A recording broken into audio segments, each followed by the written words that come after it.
제가 지금 사는 집으로 10년 만에 이사를 하면서 다짐한 게 두 가지가 있어요. 하나는 안 쓰는 물건을 과감하게 버리자.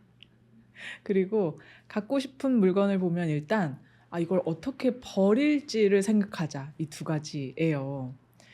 제가 무력이 그렇게 큰 편은 아니라서 두 번째 것.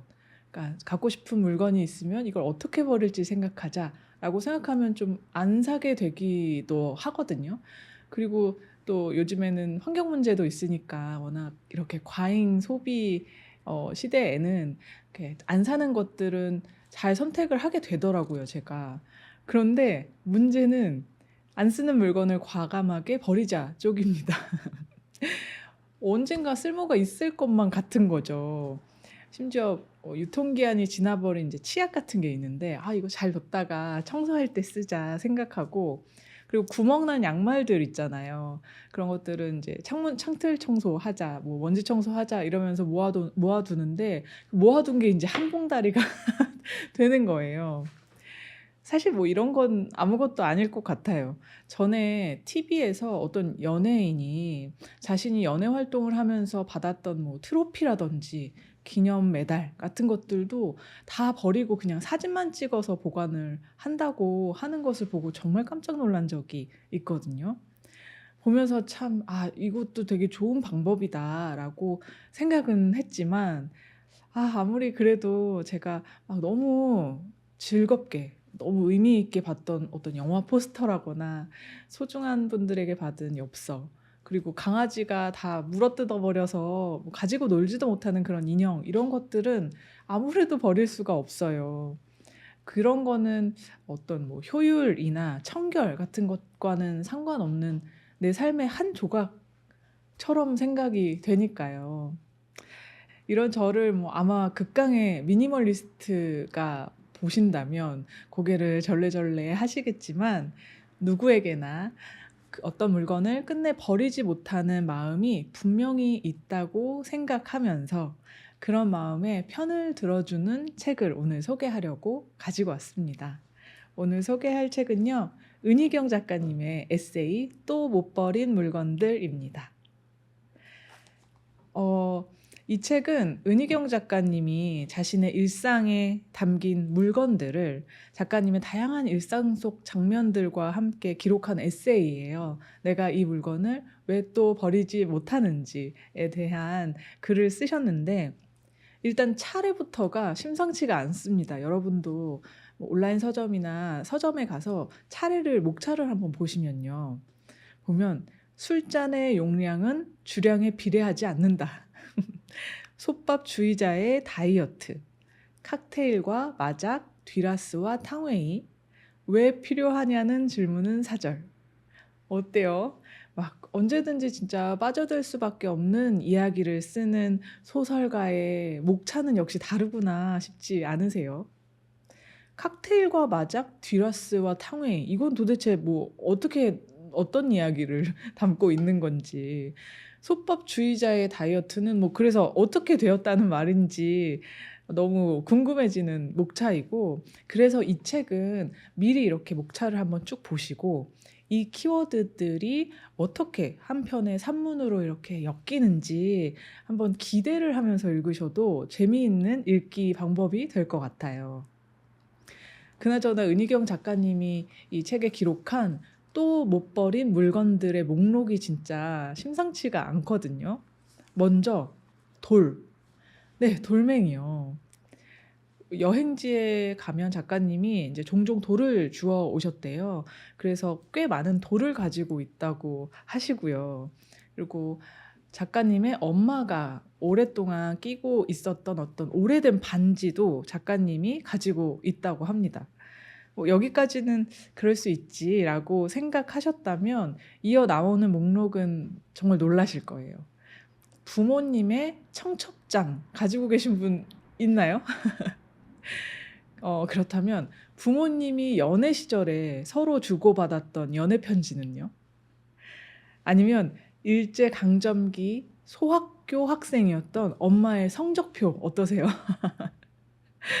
진짜 여기까지 들으면 소설가의 물건은 참 남다른 데가 있구나 이런 생각을 하기도 하고요. 그리고 그 성적표는 소학교 일제강점기 시절 소학교의 성적표는 언젠가 이렇게 박물관에 전시를 할 수도 있을 것 같은 그런 정도의 물건이지 않나라는 생각도 했어요. 이제는 갖고 싶어도 가질 수 없는 그런 물건들이니까. 그래서 한편으로는 좀 부럽기도 하고 너무 멋있다라는 생각을 하기도 했는데요. 제가 지금 이렇게 엄청난 목록을 몇 가지 소개를 했지만 이 책에 꼭 그런 것만 있는 건 아니고요. 보면 1인용 도자기 재떨이도 있고요. 예전에는 많았죠. 그리고 안 쓴 지 20년이 다 되어가는 접시 세트도 있습니다. 안 쓴 지 20년이 됐지만 버릴 수가 없어요. 그리고 재밌는 게 반딧불 포집기가 있대요. 반딧불 포집기를 갖고 있다는 것을 그런 사람이 있다는 것을 책을 통해 처음 알아서 정말 놀라기도 했는데요. 진짜 이렇게 사시사철 24시간 전기가 한껏 들어오고 오히려 반딧불을 발견하기가 어려운 지금 같은 시대에 반딧불 포집기라니 진짜 정말 어떤 쓸모, 효율과는 정말 아예 상관이 없는 이런 물건을 지금도 가지고 있다는 게 참 놀랍죠. 그럼에도 버릴 수 없는 이유는 너무나 많습니다. 그걸 구매하던 때의 나, 그리고 사용하던 나를 기억하게 하는 물건들이니까 또 그것을 함께 쓰던 사람들과의 기억을 담은 물건이니까 또 꼭 쓸모를 생각하는 데서 벗어나게 하는 그러니까 아주 미묘한 사치의 감각도 주는 그래서 이 물건을 보면 내가 왠지 고유한 개인이 되는 듯한 그런 기분을 주는 물건들이니까 버릴 수가 없는 거예요. 생각해 보면 정말 그렇죠. 누군가 반딧불 포집기를 가지고 있다라는 말을 들으면 그 사람의 고유함, 그러니까 어떤 사람일까 그 사람은? 막 엄청나게 상상을 해보게 되는 것 같아요. 어떻게 왜 그 물건을 가지게 됐고 지금까지 어떻게 보관하고 있는지 아주 촘촘하게 궁금해지는데 결국 어떤 물건은 단순히 그 물건의 쓸모, 효용의 문제는 아니다. 거기에 어떤 중요한 마음이 담겨 있는지를 얘기하고 싶다는 것이 이 책의 이야기이고 저도 책 덕분에 어떤 물건에 대한 이야기, 그러니까 이 물건 왜 버려야 되지? 이게 아니라 이 물건이 나한테 어떻게 왔지? 이것을 내가 어떤 기억으로 계속 갖고 있고 싶어 하지? 이런 것들을 생각하게 됐어요. 작가님은 못 버린 물건들에 관한 이야기를 하시면서 과거와 현재 그리고 미래의 시간을 우리가 동시에 살아가고 있는 것이 아닌가 이런 생각을 하시거든요. 그러니까 과거가 지금도 그러니까 현재에도 계속 진행되고 있지 않나 이런 이야기인데 그 생각은 정말 아마 단골 여러분들도 내가 못 버린 어떤 물건이 있다면 그것만 봐도 그렇지 과거가 지금도 진행되고 있지라고 공감하실 것 같아요. 저도 그런데요. 아직은 뭐 상상하기조차 두려운 일이지만 만약에 미래에 저희 강아지가 이제 강아지별로 떠난다고 했을 때 저는 아마 강아지가 매일 누워있던 그 방석, 매일 누워서 자던 그 방석을 보면서 과거를 바로 현재로 가져올 수 있을 것만 같거든요. 그리고 그런 미래를 지금 제가 강아지가 떠났을 때 미래를 상상하다 보면 지금 내 옆에 있는 이 강아지를 왠지 한 번 더 보게 되고 한 번 더 만져보게 되고 눈 맞추게 되니까요.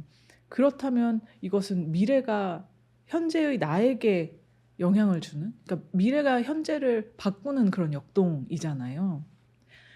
그런 이야기들이 너무 재밌었어요. 이 책이 그러니까 그렇게 아끼는 마음, 일상을 각별하게 대하는 마음에 관한 이야기로 읽어서 그런 부분이 참 의미가 컸고요. 무엇보다 말맛이 정말 이 책의 엄청난 매력 포인트예요. 이런 표현 어떠세요? 감정의 호들갑. 저는 이 표현을 보면서 감정의 막 호들갑을 느꼈다니까요. 그러니까 이게 무슨 마음이었는지 표현할 언어가 없었는데 찾은 느낌? 그런 것을 받았고 또 있어요. 인생의 양다리적 태도. 막 이것도 좋고 저것도 좋을 수 있는 그런 유연한 사람의 모습을 이렇게 부르셨는데요. 어찌 보면 되게 단순하게 줏대 없다 이렇게 얘기를 할 수도 있잖아요. 그런데 인생의 양다리적 태도 이렇게 표현하니까 너무 멋지잖아요. 그 외에도 은희경 작가님이 얼마나 사랑스러운 사람인지 이 책을 읽으면서 그 문장 사소한 한 문장 한 문장에서도 너무 느낄 수가 있고 유머도 엄청나시고요. 그리고 막 문장 뒤에 괄호에다가 막 중얼중얼중얼 적어 놓은 그런 문장들은 진짜 갑자기 이 책이 매개가 아니라 작가님과 내가 확 가까워지는 그런 거리가 순식간에 없어지는 그런 느낌을 받기도 했어요. 근데 이 말맛이라는 게 구체적으로 어떤 것인지를 제가 이렇게 영상에 소개하려고 하면 좀 어려워요. 그러니까 내용을 뭐 소개해 봤자 그 문장의 말맛을 막 없애는 노릇이 돼 버리고요. 그리고 어느 정도 좀 인용을 해 보고 싶기도 한데 또 그 부분만 떼어내자니 이 전체의 글의 맛을 또 줄어들게 하는 것 같은 거예요. 그러니까 전체를 다 읽어야 도달하게 되는 그 즐거움이 분명히 있는데 그건 역시 진짜 '소설가의 구성력이 아닌가?' 이런 생각을 좀 했거든요. 워낙 이렇게 짜임새 있는 글이랄까? 그런데 이 와중에 작가님은 이 글을 쓰면서 소설을 쓸 때와 달리 좀 가볍게 직관적으로 너무 막 체계가 없어도 괜찮다 생각하면서 그냥 편하게 쓰셨다는 거예요. 그래서 좀 충격받았어요. 그런데도 이렇게 잘 짜인 글이라니 싶은 거죠. 그렇지만 여러분께 너무나도 소개를 하고 싶어서 출판사의 허락을 받아서 한 부분을 낭독해 보려고 합니다. 최고의 소설가가 쓴 산문은 그 시선은 어떤 매력이 있는지 살짝이나마 엿보실 수 있을 거예요. 제가 앞서서 목차 언급하다가 칵테일과 마작, 듀라스와 탕웨이 이거 도대체 무슨 얘기냐 막 했었잖아요. 그 챕터거든요. 근데 그 챕터에서 이제 작가님이 어떤 듀라스의 책을 읽다가 칵테일을 배우고 싶어져서 재료를 막 사고 그리고 또 마작을 배워서 얼마간 마작을 한참 즐겼다는 이야기 뒤에 나오는 내용입니다. 나의 여름은 그렇게 지나갔다. 지금은 어떻게 되었냐고요? 가을로 접어들면서 바빠지다 보니 칵테일을 만들 여유가 없었다. 소홀한 사이에 허브 화분 몇 개에는 곰팡이균이 생겼고 칵테일 잔들은 손이 잘 닿지 않는 선반 맨 윗칸으로 올라갔다. 또 일에 치여 피곤이 겹치는 상태에서는 마작보다 더 시간도 짧게 걸리는 스도쿠나 틀린 그림 찾기 같은 직관적인 게임을 하면서 머리를 식히기 마련이었다. 마침 한 친구에게서 마작 교실에 다니겠다는 약속을 받아낸 터라 기다린다는 핑계로 살짝 고삐를 늦추고 있다. 그렇다고 해서 결과가 씁쓸하다거나 나한테 실망했다는 등의 불편한 감정을 느끼지는 않는다. 돌이켜보면 지난 여름의 나는 약간 무기력한 상태였다. 관계에 실망했고 원고를 쓰다가 포기해야 했고 피할 수 없는 변화와 잔걱정 때문에 불면이 잦았다. 의기소침하고 외로웠던 나라는 엔진을 가동시키기 위해서는 스스로 내 안에 이물질을 집어넣고 그것을 쫓아가도록 자극할 필요가 있었다. 우리는 그렇게 나의 삶이라는 건축물에 색다른 블럭을 끼워 넣음으로써 새로운 분야의 초보가 됨으로써 매너리즘과 헛된 욕심에 빠진 나로 하여금 첫 마음을 돌아보게 할 수도 있는 것이다. 초보가 된다는 것은 여행자나 수강생처럼 마이너가 되는 일이기도 하다. 익숙하지 않은 낯선 지점에서 나를 바라보게 된다. 나이 들어가는 것, 친구와 멀어지는 것, 어떤 변화와 상실. 우리에게는 늘 새롭고 낯선 일이 다가온다. 우리 모두 살아본 적 없는 오늘이라는 시간의 초보자이고 계속되는 한 삶은 늘 초행이다. 그러니 모르는 자로서의 행보로 다가오는 시간을 맞이하는 훈련 한두 개쯤은 해봐도 좋지 않을까? 초보자 경험이 유용한 이유 한 가지 더. 그것은 기특하게도 사소한 기능을 남겨준다. 겨울이 오면 나는 다시 칵테일을 만들고 마작을 칠 계획이다. 그 시간이 다음 봄이라면, 여름이라면 또 어떤가? 어차피 내가 모르는 날들을 살게 될 텐데. 살아본 적 없는 시간의 초보자. 우리 모두 초행길을 가는 사람들. 그러니 초보로 사는 경험을 다양하게 쌓는 것이 그 자체로, 그러니까 숙련자가 되지 않았더라도 뭐 씁쓸해할 필요 없는 삶에 꼭 필요한 연습이다. 이 얘기가 참 좋았어요. 오래오래 간직하고 싶은 태도이기도 하고요. 여러분께도 이런 그냥 시도해 보았다. 나는 항상 초보자이니까, 오늘이라는 삶의 초보자이니까 라고 생각할 수 있는 어떤 배포, 여유, 가능성들을 같이 나누고 싶었습니다. 작가님은 또 신념을 구현하는 일도 중요하지만 일상을 지속하는 것이야말로 아주 새삼스럽고도 소중한 일이다. 이런 이야기도 쓰셨는데요.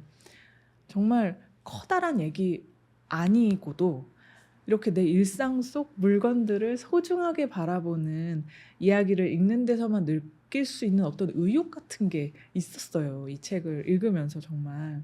그래서 이 책을 읽으면 여러분도 정말로 일상을 살뜰하게 아껴주고 싶으실 겁니다. 오늘 소개한 책은요, 은희경 작가님의 에세이 또 못 버린 물건들이었습니다. 물건들 이야기를 길게 했지만요. 이 책이야말로 저에게는 언제까지나 못 버릴 책이 아닐까 싶어요. 좀 일상이 무거워지는 것 같을 때, 내가 싫어지는 것 같을 때, 그럴 때 이 책 보면서 다시 한번 그 태도도 다잡고, 그리고 내 주변에 내가 좀 놓치고 있는 것들을 살뜰하게 챙기고 싶어질 것 같거든요. 저는 다음 주 목요일에 또 인사드릴게요. 지금까지 신현선의 책 슈퍼였습니다. 아끼는 책 팔아요.